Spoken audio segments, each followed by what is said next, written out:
আসসালামু আলাইকুম। আমি মোহাম্মদ নুরুল ইসলাম, বর্তমানে বাংলাদেশ বিদ্যুৎ উন্নয়ন বোর্ডের ডেপুটি ডাইরেক্টর হিসেবে আছি। তবে এখানে আসলে যে পরিচয়টা আমি দিতে চাই বা যেটা নিয়ে আমি কাজ করছি সেটা হচ্ছে আমি দীর্ঘ সময় ধরে ইংরেজি ভাষাটা কিভাবে একটু সহজ করা যায়, মানুষ কিভাবে সহজ ইংরেজি ভাষাটা শিখতে পারে, এই নিয়ে আমি কাজ করছি এবং আলহামদুলিল্লাহ আমি একটা পর্যায়ে নিয়ে এসেছি এবং সেটাকে আমি একটু ইমপ্লিমেন্ট করতে চাচ্ছি। এবং আমার একটা স্লোগান আছে, মেকিং ইংলিশ ইজিয়ার। তো আমি বিভিন্ন জায়গায় বিভিন্ন প্ল্যাটফর্মে সহজে ইংরেজি ভাষা শেখানোর জন্য কাজ করছি। আচ্ছা স্যার, আপনি যে এই যে এত সুন্দর একটা ইংরেজি শেখার যে বইটি আপনি প্রকাশ করেছেন বা এই যে আপনার সুনাম ছড়িয়ে পড়েছে, এটা আসলে কি উদ্দেশ্যে করা? আলহামদুলিল্লাহ। এবং বইটার নামটা প্লিজ বলবেন। গুড। আমার বইটার নাম হচ্ছে এনআই মেথড। তো এনআই মেথডটা কি এবং কেন করেছি এটা নিয়ে একটু বলতে চাই। আসলে আমি বর্তমান চাকরিতে যোগদানের পূর্বে আমি শিক্ষকতাতে ছিলাম এবং দুইটা কলেজে আমি শিক্ষকতা করেছি।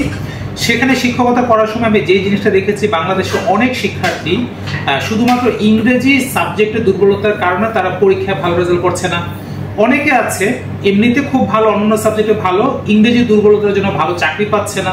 অনেকে আছে গ্রামের ছেলেগুলো বিশেষ করে, তারা তো কম্পিউটারে ভালো জানে, আউটসোর্স ফ্রিল্যান্সিং এ ভালো করতে পারবে। অনেকে আছে বিদেশে গিয়ে ভালো কাজ করতে পারবে, বাট ইংরেজি ভাষাটা যদি সে একটু ভালো শিখতে পারবে, তার স্কিলটা, দক্ষতাটা একটু বেড়ে যাবে। তখন আমি একটু চিন্তা করলাম, যেহেতু আমি ইংরেজি ভাষা নিয়ে কিছুটা আমার কাজ করা আছে, আমি যদি এটা ভালোভাবে প্রচার না করে, আমি যদি কাজ না করে, আমি যদি মারা যাই, তাহলে আমার এই কাজগুলো শেষ হয়ে যাবে। তা আমি চাচ্ছি যেন আমি যেখানে থাকি না কেন, থাকি অথবা না থাকি, আমার এই সৃষ্ট কর্মটা যেন থাকে। তো সেটাকে আমি সবার কাছে পৌঁছানোর জন্য আমি একটা বই বের করার চিন্তা করলাম, যে আমার এই বইটাতে যদি আমি টোটাল বিষয়টা নিয়ে আসতে পারি, তাহলে সবাই উপকৃত হবে। একদিন হয়তো আমি মারা যাব, কিন্তু আমার এই সৃষ্টিকর্মটা মানুষকে হেল্প করবে। সেই উদ্দেশ্য নিয়েই আমি এই বইটা তৈরি করেছি এবং আলহামদুলিল্লাহ এই বইয়ের মাধ্যমে সহজে শিক্ষার্থীরা ইংরেজি শিখতে পারছে। আচ্ছা স্যার, এই বইটা নিয়ে আপনার ভবিষ্যৎ পরিকল্পনা কি? মাশাআল্লাহ, আমার ভবিষ্যৎ পরিকল্পনা হচ্ছে ওই মেকিং ইংলিশ ইজিয়ারটা যত বেশি আমি কার্যকর করতে পারি, কারণ ইংরেজি প্রবলেমটা এখন অনেক জায়গায় আছে এবং আমাদের বিশেষ করে আমি যদি একটু আমাদের এই মফস্বলের স্কুলগুলোর কথা বলি, সেখানে আমাদের ইংরেজি শিক্ষকের অনেক ঘাটতি আছে। তা আমি এমন একটা কাজ করার চেষ্টা করছি যে আমি নাই অথবা ভালো কোনো শিক্ষক নাই, পাচ্ছে না, কিন্তু তার যদি আগ্রহ থাকে, সেজন্য এই বইটা পড়ে নিজে নিজে ইংরেজি শিখতে পারে। তো সেই জন্য আমার উদ্দেশ্য হচ্ছে এই বইটাকে, এখনো যা আছে আমার নিয়মিত রিসার্চ চলছে, আমি এখনো পড়াশোনা করছি, বিভিন্ন শিক্ষকের পরামর্শ নিচ্ছি, বা আমি বিভিন্ন জায়গায় সেমিনারগুলো করার পরে আরো কি কি সহজ করা যায় সেই নিয়ে কাজ করছি। আমার উদ্দেশ্য হচ্ছে যত দ্রুত সম্ভব এই ইংরেজি সমস্যাটা দূর করা এবং যত বেশি মানুষকে সম্ভব ইংরেজি শেখানো এবং এই ইংরেজি বাংলাদেশের যে সমস্যা সেটা দূর করা।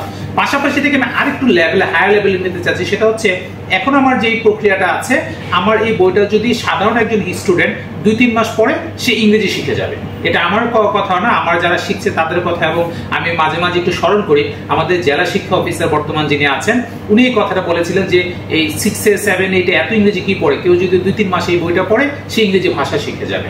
তা আমি এখন যেটা করলাম সেটাকে আরো সহজ করার জন্য এখন আমি কাজ করছি শব্দার্থ কিভাবে সহজে করা যায়, তাহলে আমাদের একেবারে যারা লেখাপড়া পারে নাই তারাও যেন ইংলিশ শিখতে পারে। বিশেষ করে আমার প্রবাসী ভাইদের কিনা একটা বড় টার্গেট আছে, কারণ প্রবাসী ভাইরা যারা বিদেশে যায়, তারা যদি ইংরেজিতে একটু শিখে যেতে পারে, তার কিন্তু কনফিডেন্সটা অনেক বেড়ে যাবে, সাহসটা অনেক ভালো লাগবে, সে অনেক ভালো কাজ করতে হবে। তা আমি সেইভাবে টার্গেট করছি যেন একেবারে লেখাপড়া নাই। যেমন আমি এখন যে প্যাকেজটা নিয়েছি, আপনারা জানেন যে 20 দিন ইংরেজি শেখার জন্য যে আমি কাজটা করতে, সেটা হচ্ছে একেবারে সে কিছু পারে না, সে ইনশাল্লাহ 20 দিনে পারবে।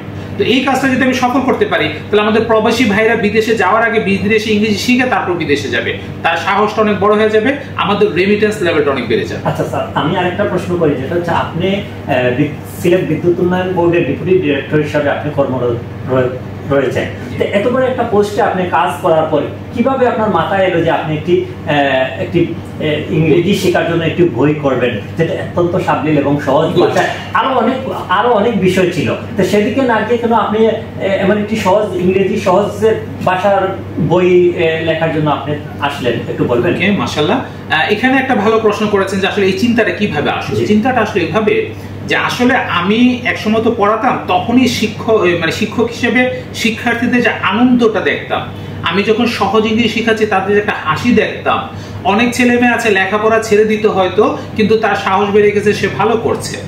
ওই বিষয়গুলো আমাকে মনে হলো যে আমি বর্তমানে যে চাকরি করছি, এখানে আলহামদুলিল্লাহ ভালো আছি, লাখ টাকা বেতন পাচ্ছি, সরকারি গাড়ি পাচ্ছি, সরকারি ফ্ল্যাটে থাকছি, কিন্তু আমি যদি শিক্ষকতা পেশায় থাকতাম হয়তো আরো বেশি মানুষের উপকার করতে পারতাম।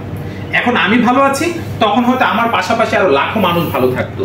এই চিন্তা থেকে আমি চিন্তা করলাম যে আমি চাকরি করছি, আমার এই মেথডটাকে এমন ভাবে প্রতিষ্ঠিত করব যেন হাজারো লাখো মানুষ উপকৃত হয়। আচ্ছা, আপনি কি ব্যক্তি উদ্যোগে এসেছেন না অন্য কারো?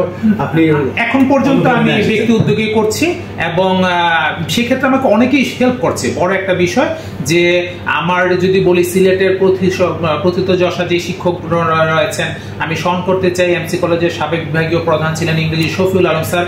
উনি আমাকে অনেকবার মিটিংয়ে বসে এই বিষয়গুলো আমাকে হেল্প করেছেন। অনেক সংশোধনীয় স্যার আমাকে দিয়েছেন। আমি হায়াতুল ইসলাম আকুঞ্জি স্যারের কথা স্মরণ করতে চাই। সিলেটে ইংরেজি যারা পড়ালেখা করেছেন, ইংরেজিতে যারা গ্রাজুয়েশন করেছেন, সবাই স্যারদেরকে খুব রেসপেক্ট করেন। তো এই স্যাররা যখন আমাকে উৎসাহটা দেন এবং হায়াতুল ইসলাম আকুঞ্জি স্যার আমার বইটা নিয়ে বললেন যে দেখবেন একদিন আপনার বইও লক্ষ লক্ষ কপি বিক্রি হবে, স্যার এতটা খুশি হয়েছেন। এবং স্যারও আমাকে আরেকটা কথা বলেছিলেন যেটা আজকে বাস্তবায়ন হলো, স্যার আপনাদের অনেকের কথা বলেছিলেন যে ওনাদের একটু হেল্প নেন, কারণ এই বিষয়টা যদি সবাই জানতে পারে তাহলে অনেকে উপকৃত হবে। তো এখন ব্যক্তিগতভাবে বিভিন্ন টিচার, প্রশাসনের বিভিন্ন জন অনেকেই হেল্প করছেন। তবে এই গবেষণা, বই প্রকাশ করা এবং বিভিন্ন জায়গায় প্রচার করার কাজটা আমি এখন পর্যন্ত ব্যক্তিগতভাবে নিজের টাকা খরচ করে নিজের উদ্যোগে করছি। আচ্ছা, আপনার ব্যক্তিজীবন ব্যাপারে একটু জানার কথা ছিল যে আপনার চাচ্ছি আমার স্বল্প সময় হায়াতে আমি যত বেশি মানুষকে আমি এই স্কিল, আমি এসে শুধু ইংরেজি বলছি না, এখন আসলে ইংরেজি কিন্তু নিজের স্কিল ডেভেলপমেন্টের জন্য দরকার, নিজের পারফরমেন্সের জন্য দরকার। একজন লেখাপড়া পারে না, সে যদি ইংরেজিটা পারে তাহলে সে কম্পিউটার শিখতে পারবে। যখন সে ইংরেজি এবং কম্পিউটার পারবে, সে লেখাপড়া ছাড়াও বর্তমান সময়ে ভালো কাজ করতে পারবে, ভালো প্রফেশনে যেতে পারবে। তা আমার এখন উদ্দেশ্য এই দক্ষতা বাড়ানোর জন্য আমার যা যা করা দরকার ইনশাআল্লাহ আমি করব।